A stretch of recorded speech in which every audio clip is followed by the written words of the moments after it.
All right, well, this workbench is actually a shared workbench. This half is my half, the other half is my wife's.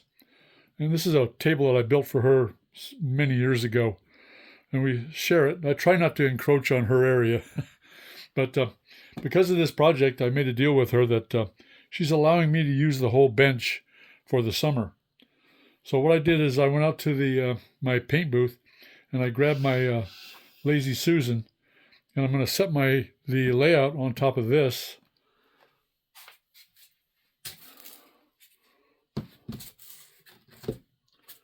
So I can work on it easily.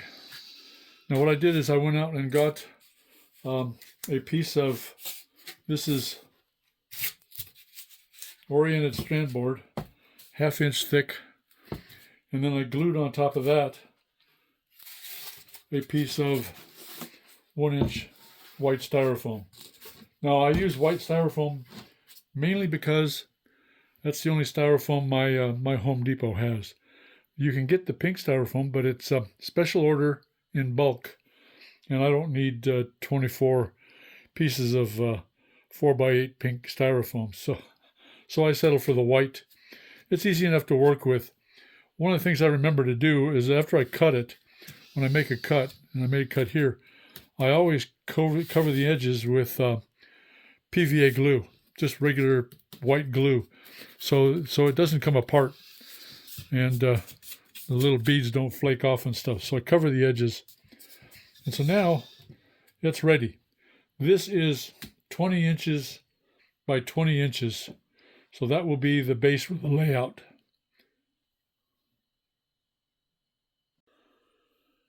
Then what I did next was I soldered on some feeder wires and cut holes in the base for the feeder wires to go through.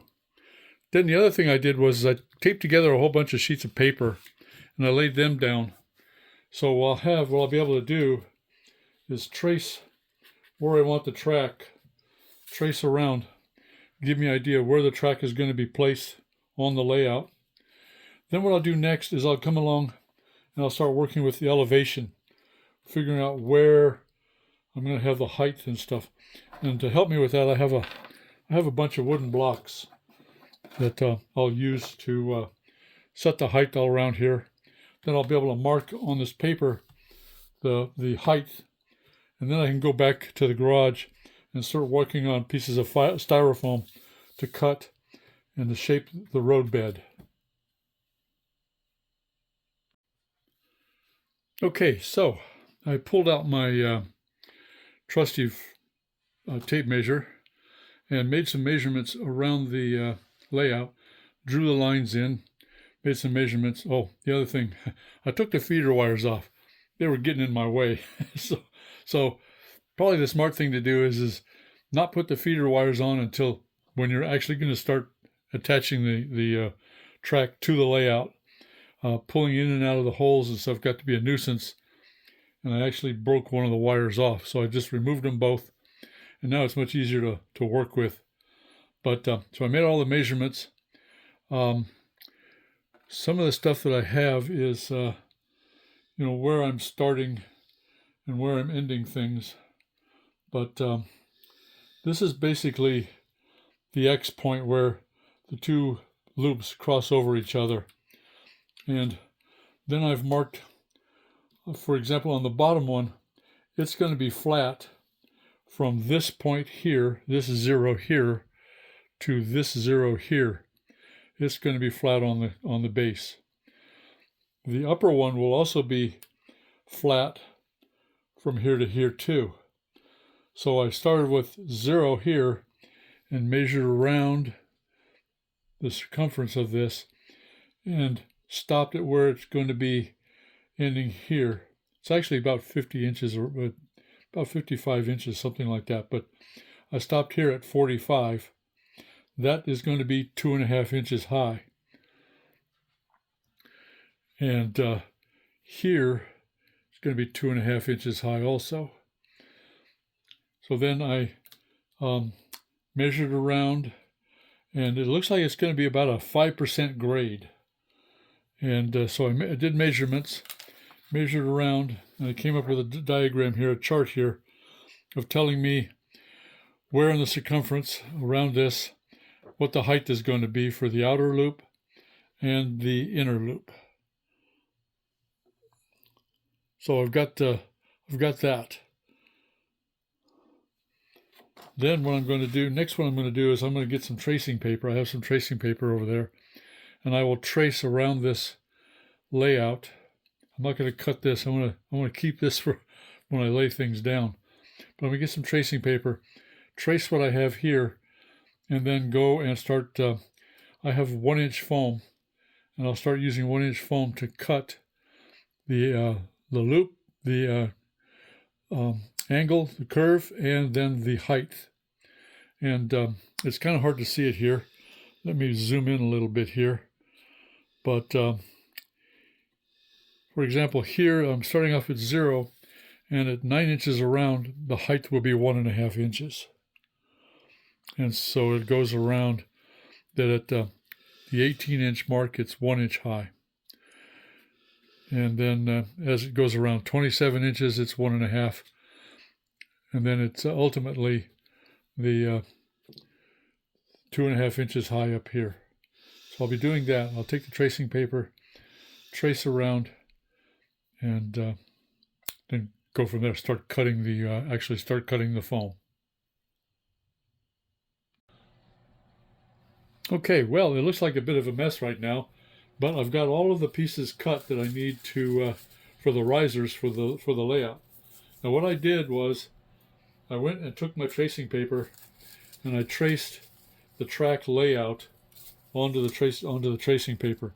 Now what I have is I have a set of paper for the outside loop. Now the outside loop, the radius never changes. It's a 9-inch radius, but it never changes. So I was able to use one piece of tracing paper and then one template for the outer to cut all of the pieces around. Okay, then after I cut the outer one, I did the same thing with the inner. Now the inner has a slightly different radius going through the curve. So I have 3 different pieces, 3 different templates. I have one for the 0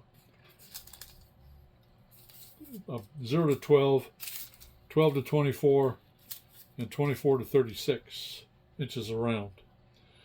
And again, 2.5 inches high, 0, 0, 2.5 inches high. I got them all cut out. After I did the tracing paper, I traced it onto the cardboard, and I used the cardboard as a template to cut these on my bandsaw. I cut all these out on my bandsaw, and it comes out a little bit, a lot smoother. I use the finest blade I could. It's almost a metal cutting blade. Finest blade I could at a fairly high speed. That way it cuts fairly smooth, doesn't leave a big mess. And using the bandsaw is a whole lot easier than me trying to use my foam cutter. My foam cutter, I would have done it by hand. And normally what I do is I make 2 templates, one on top, one on the bottom, and then run the foam cutter through. But it's really kind of a pain in the butt. So I just used the bandsaw. And then I took, after I was done doing that, I took about 30 minutes to clean up all the white stuff. But looked like snow. Neighbor walked by and says, "It's snowing in your garage?" And I said, "Yeah." But anyway, so all the pieces are cut. Now I'm ready to start gluing them together. And that will be the next thing. I'll start gluing each one of these stacks together. I'm not going to glue it to the base yet. I just want to glue most of the stacks together, get them set up, and then I'll glue it down. And I'll probably glue the inner one down first, and then I'll glue the outer one, and go from there. So next step, start gluing these, and then glue to the base.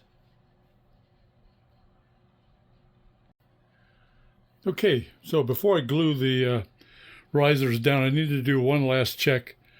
So I put them roughly in place and then laid the track down on top of it, and it looks like I got it all right. When I lay the track down, I'll do some fine tweaking but looks like everything's going to work. So again, the next step, start gluing these down. I think I'll glue the inside ones down. I'll start on that in a few seconds.